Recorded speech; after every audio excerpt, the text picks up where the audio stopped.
I do think that global challenges, not just on the climate side, but around sustainable development and a planet with 10 billion inhabitants who all want to have a lifestyle that we in Europe or North America have, certainly requires cooperation. There's no way that we can imagine in the academic worlds a sustainable future without multilateral agreements, without joined up agendas.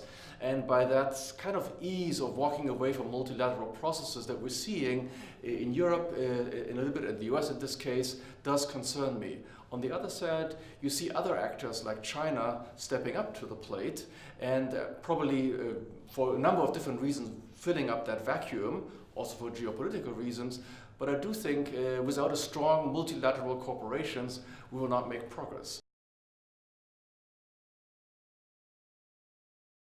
We see even a gap between economic needs, because many decisions are already economically viable, so they are reasonable, and political inertia. However, if you are working with subnational subjects, it is our first area.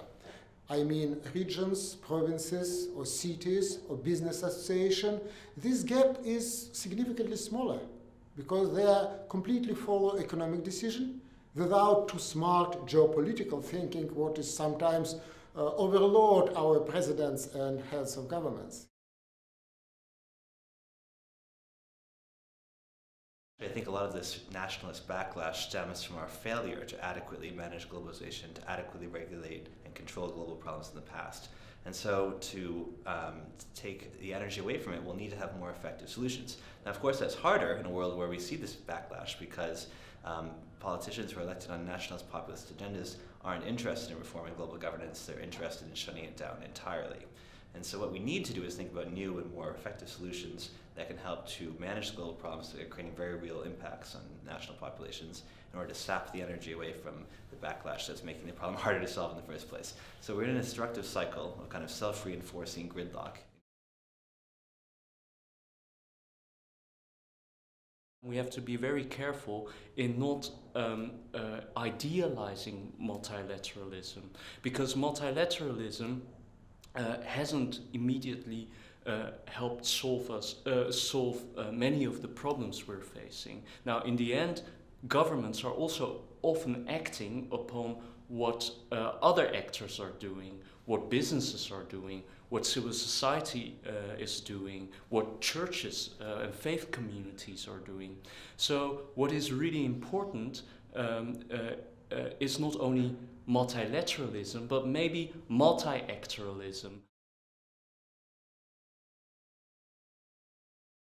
What would help a great deal on keeping multilateral progress on track or the multilateral system intact is if societies and citizens specifically hold their governments to account so that they play ball, that they do cooperate at the multilateral system, and to make sure that this is the way things need to move forward.